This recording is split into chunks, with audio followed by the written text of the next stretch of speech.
कार्यकर्ता सर हिंदी में जानना चाहते हैं सर। पहले नमस्कार सगळ्यांना, जय श्रीराम। आज सन्माननीय अमितजी साटम आमचे मित्र आणि आता पक्षाचे अध्यक्ष आपलं मुंबई प्रदेश अध्यक्ष अमितजी साटम आमदार यांच्या नेतृत्वाखाली मी या पक्षामध्ये आज प्रवेश करतो आहे। शिरदनकर साहेब, शिरवडकर साहेब, तसेच आमचे नगरकर साहेब, कर्जतकर साहेब यांच्या सगळ्यांच्या उपस्थितीमध्ये माझा आज प्रवेश झाला असं मी जाहीरपणे सांगतो आहे। ज्या पक्षाच्या बरोबर आम्ही होतो, जसं अमितजींनी सांगितलं, आता 2007 साली ज्यावेळेला पक्ष स्थापना झाली तेव्हापासून शिवसेनेमधून आम्ही सन्माननीय राजसाहेबांबरोबर आम्ही सगळे जे चाहते होतो, विद्यार्थी सेनेवाले होते, सगळे होते, जे साहेबांचे चाहते होते ते सन्माननीय राजसाहेबांबरोबर आम्ही बाहेर पडलो। पहिले आम्ही शिवसेनेमध्ये होतो, नंतर मनसेमध्ये आम्ही आलो आणि मनसेचं कार्य आम्ही पुढे चालू ठेवलं। महाराष्ट्र नवनिर्माण सेनेनंतर मध्ये आम्ही नगरसेवक झालो, पहिले शाखाध्यक्ष झालो, नगरसेवक झालो, विविध पदं भूषवली। आम्ही एका झेंड्याखाली होतो, आमचं रक्त भगवं आहे। शिवसेनेमधून आलेलो आहोत आम्ही, आज आम्ही मनसेमध्ये आलो। मनसेमध्ये आल्यानंतर ज्या पद्धतीने आता जी युती चालू झालेली आहे, जे हिरव्या लोकांशी जे जॉईन झालेली लोक, त्यांच्यामुळे त्यांच्यातलीच लोक जी तुटून गेली, त्यांनी दुसरा पक्ष स्थापन केला, अशा लोकांनाच साहेबांनी जवळ केलं आणि त्या लोकांना जवळ केल्यानंतर त्या लोकांनी पूर्णपणे त्या पक्षाचा ताबा घेतला, पूर्णपणे ताबा घेतलेला आहे। पूर्ण आमचा पक्ष साहेबांनी सरेंडर केलाय त्यांना। आज तुम्ही बघितलं असेल की आम्हाला म्हणजे ज्या सीट दिल्या आहेत अशा सीट दिल्या आहेत, दिसायला आकडा 52 आहे, पण ज्या सीट दिलेल्या आहेत त्या सीट तुम्ही जर बघितल्या तर त्यातल्या 7 ते 8 सीट येतील की नाही शंका आहे। कारण ज्या सीट आम्हाला पाहिजे होत्या त्या सीट तर आम्हाला दिल्या नाहीत आणि अशा सीट दिल्या आहेत की तिकडे त्यांच्याकडे उमेदवार नव्हते, त्यांच्याकडे नगरसेवक होते तिकडे, पण त्यांची नावं खराब होती म्हणून त्यांनी त्या सीट पण आम्हाला द्यायला तयार झाले। माहीम, दादर, वरळी, शिवडी, भांडूप या ठिकाणी ज्या ठिकाणी आमच्या सीट म्हणजे जिकडे मराठी माणसाचा टक्का जास्त आहे, ज्या ठिकाणी आमची ताकद जास्त आहे, तिकडे आम्ही 2-2 सीट मागितल्या, तिकडे आम्हाला 1 सीटवर त्या लोकांनी हे केलेलं बोळवण केली आमची आणि पूर्णपणे त्यांना पाहिजे त्या सीट त्यांनी दिलेल्या आहेत। माझे तुम्ही काहीतरी मध्ये बातमी लावली होती 194 मला दिला नाही म्हणून मी गेलो, नाराज झालो वगैरे, हा विषयच नव्हता। ज्या वेळेला मी चर्चा केली आमच्या नेत्यांशी की तुमचं घोडं कुठे अडते, तेव्हा त्यांनी सांगितलं की 192 आणि 190 वर चढ। मी बोललो 192 आणि 190 वर मला कळलं नाही, आपल्याला प्रत्येक विधानसभेमधून 2 सीट देणार आहे तर कुठे अडते? 194 मिळते आपल्याला, पण आपल्याला 192 आणि 190 महत्वाची आहे। बोलो हरकत नाही, 190 घ्या, 192 घ्या, काय करायचं ते करा, मला मोकळं करा, चला। मी ह्या भाषेमध्ये त्यावेळेला सन्माननीय सरदेसाई साहेबांना पण सांगितलं, हरकत नाही, 2 वॉर्ड ते घ्या, परंतु ते पण नाही झालं। मिळाला कुठला 192, जिकडे प्रकाश पाटणकर म्हणून जे 2 वेळा नगरसेवक होते त्यांचा वॉर्ड तिकडनं त्यांच्याकडनं काढून घेण्यात आला आणि तो वॉर्ड म्हणजे त्याच्यावर पण अन्याय झाला। ठीक आहे, हरकत नाही। आता पुढची महत्त्वाची गोष्ट अशी होती की आम्हाला या चर्चेमध्ये, मी तर काही नेता नाही आहे, मला या चर्चेमध्ये सहभागी नाही केलं, मला कुठल्याही प्रकारचा राग नाही, मला सीट नाही दिली, मला कुठल्याही प्रकारचा राग नाही आहे, कारण साहेबांनी आम्हाला भरपूर दिलं। परंतु आमचे नेते संदीपजी देशपांडे यांना कुठल्याही प्रकारच्या चर्चेमध्ये सहभागी केलं नाही, कुठेही त्यांना घेतलं गेलं नाही। त्याच्यानंतर ज्या वेळेला विचारणा करण्यात आली त्यावेळेला आम्हाला असं कळलं की वरून असा तह झालेला आहे की त्या तहामध्ये 2 किल्ले सरेंडर केले साहेबांनी। एक संतोष धुरी आणि एक संदीप देशपांडे, हे 2 किल्ले आमचे सरेंडर केलेले आहेत.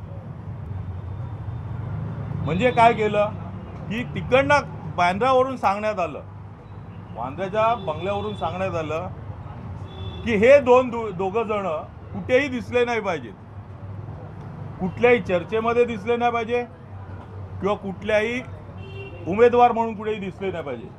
देशपांडे तर काय उमेदवारी करणारच नव्हते, परंतु संतोष धुरी पण कुठे दिसलं नाही पाहिजे या प्रकारचा तह झाला. आणि हे जेव्हा आम्हाला कळालं त्याच्यानंतर आमची चर्चा झाली. देशपांडे साहेबांना सांगितलं मी, जर असं होत असेल तर बोलो राहण्यात काय अर्थ इकडे. एकतर काँग्रेस बरोबर जाऊन या लोकांनी स्वतःचं रक्त हिरवं केलेलं आहे, आता परत इकडे येऊन आपलं पण रक्त हिरवं करण्याचा प्रयत्न करणार, आपल्याला कुठेही स्थान देणार नाहीत. त्यापेक्षा मी माझा विचार करतो. संदीपजीचं मन खूप मोठं आहे, ते खूप सीझन आहेत.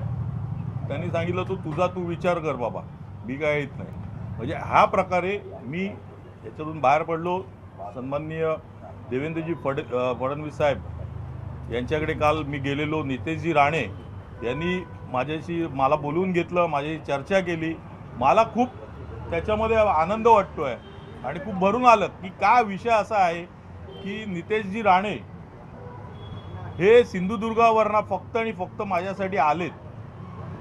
त्याच्यानंतर माझ्याशी भेट घेतली, त्याच्यानंतर परत सकाळी ते फ्लाय करून ते गेलेत सिंधुदुर्गाला, कारण त्यांचे काहीतरी वॉरंट कॅन्सल करायचं होतं दुसऱ्या दिवशी काल.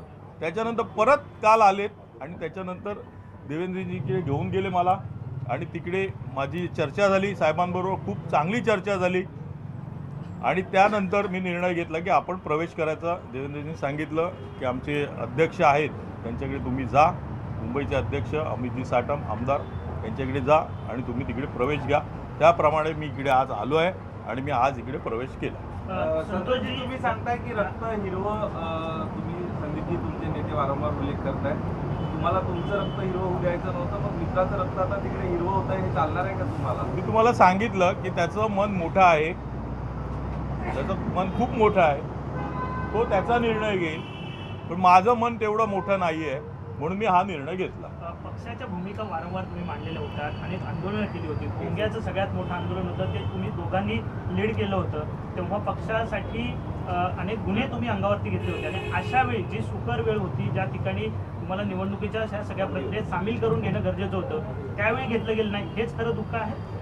हेच दुःख आहे, खरं दुःख हेच आहे की आम्ही ज्या हिंदुत्वासाठी आम्ही केसेस अंगावर घेतल्या आणि त्याच्यानंतरही आम्हाला जवळजवळ 1 ते 1.5 महिना याच आघाडी सरकारने पळवलं आम्हाला, आमच्यावर खोटे गुन्हे दाखल केले आणि जवळजवळ 1 ते 1.5 महिना आम्ही महाराष्ट्राच्या बाहेर होतो. त्याच्यानंतर आम्ही आलो, आम्हाला इतका त्रास दिला तरी आम्ही ह्या सगळ्या गोष्टी विसरलो. परंतु आम्ही मोठं मन केलं आणि आम्ही विसरलो. पण या लोकांनी आमचे 6 नगरसेवक पळवले, आम्हा लोकांना त्रास दिला, आमच्या लोकांना अविनाश जाधव असतील त्यांना पण त्रास दिला तिकडे ठाण्यामध्ये, सगळ्यांना त्रास दिला या लोकांनी. आणि तरी पण आमच्या साहेबांनी मोठेपणा करून, मोठं मन करून त्याच्यानंतर तिकडे युती घडवून आणली मराठी माणसासाठी. आणि त्याच्यानंतर बघितलंच असेल तुम्ही की यांचा जो बोलतात ना कोतेपणा जो आहे, म्हणजे जसं मला वाटते कोणते हे बोललेले की यांचं मन, उद्धव साहेबांचं मन हे खूप कोत्या मनाचे आहेत ते, त्याप्रमाणे त्यांनी ते दाखवून दिलं. आणि त्यांनी काय जे आहे ते करून दाखवलं की त्यांनी सांगितलं की हे दोघं कुठेही दिसले नाही पाहिजे. त्याप्रमाणे आम्ही कुठेही दिसत नाही आहे पिक्चरमध्ये, ना संदीपजी दिसत आहे ना मी दिसत आहे.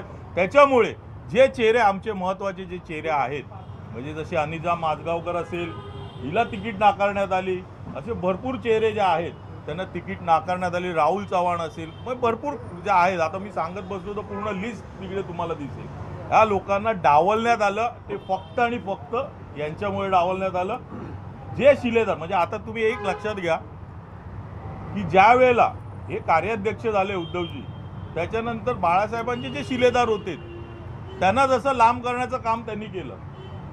छगन भुजबळ साहेब असतील किंवा राणे साहेब असतील किंवा सन्माननीय राजसाहेब असतील, या लोकांना जसं या शिलेदारांना लांब करण्याचं काम त्यांनी एकदम सहज केलं, तसंच आता इकडे या पक्षामध्ये ताबा घेऊन आता ते शिलेदार फोडण्याचा त्यांचा प्रयत्न दिसतो, असं मला चित्र दिसतं. तुम्हाला वाटतं का की मावळा देऊन उद्धव ठाकरेंनी मनसेतून पोळा काढून घेतलेला आहे? नक्कीच ना, तुम्ही बघताच आहे ना.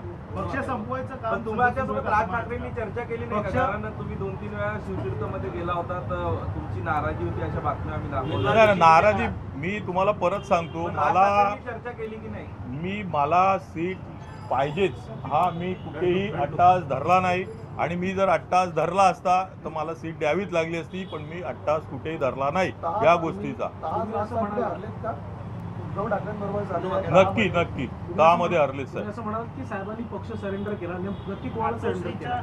उद्धव साहेबांना सरेंडर केलाय, शिवसेनेला सरेंडर केलाय, संजय राऊत साहेबांना सरेंडर केलेला आहे, अनिल परब यांना सरेंडर केलेला आहे. नेमकी अगतिकता काय आहे की त्यांना पक्ष ठाकरेंना उद्धव ठाकरेंसमोर सरेंडर करावं लागलं? तर आता कसं आहे की बंधुप्रेम आलं असेल, आणि कसं आहे की साहेबांचं मन मोठं आहे, त्यांना आता कुठेही म्हणजे या छोट्या मोठ्या गोष्टी, कारण ज्या वेळेला त्यांची चर्चा चालू होती त्यावेळेला मी एका नेत्याकडून ऐकलेलं की, आणि तुम्हीच दाखवलेलं मला वाटतं चॅनलवर पण, की कुठेही जागा वाटपावरून कटुता येऊन दे नको आणि कुठेही विघ्न होऊन दे नको म्हणून. हे साहेबांचं मोठं मन होतं, त्याच्यामुळे त्यांनी ते केलं. बाबा चला ठीक आहे, तुला कुठली सीट पाहिजे, ही पाहिजे दिली, ह्याचा बळी पाहिजे दिला, तो नको आहे नाही दिला, ह्या पद्धतीने त्यांनी केलं. कुटुंब वाचवण्यासाठी पक्षाचा बळी दिला गेला असं वाटतं?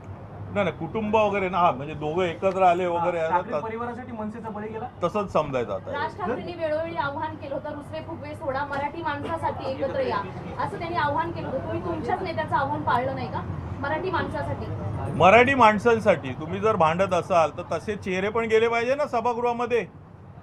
तसे चेहरेच नसतील, ज्या सीट न निवडून येणाऱ्या असतील त्या जर तुम्ही देत असाल तर कसं काय होणार?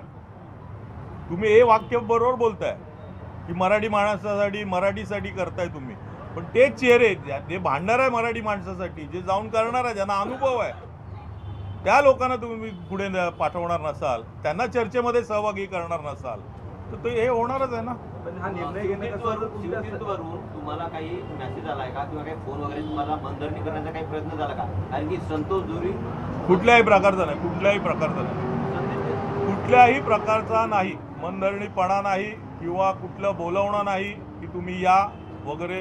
संदीपजीने एक निरोप दिला की साहेबांनी तुला बोलवलंय, त्याच्यानंतर काल बोलवलेलं आणि नंतर निरोप परत आला की उद्याचे कॅन्सल, आजची कॅन्सल झाले, उद्या बोलवणार आहे. या सगळ्यामुळे कुठेतरी पक्ष संपवण्यासाठी राज ठाकरे सोबत फिरत नाही असं म्हणायचं की, कारण की काल देखील सोबत दौरे करणार होते, मात्र काल देखील सोबत दिसले नाही, त्याच्यामुळे कुठेतरी हे दुसरी कटुता दिसते. आणखी परत म्हणजे आता तुम्हाला जास्त माहिती माझ्यापेक्षा, नाही काय तुम्ही लाईन उचलण्यामध्ये एक्सपर्ट आहात.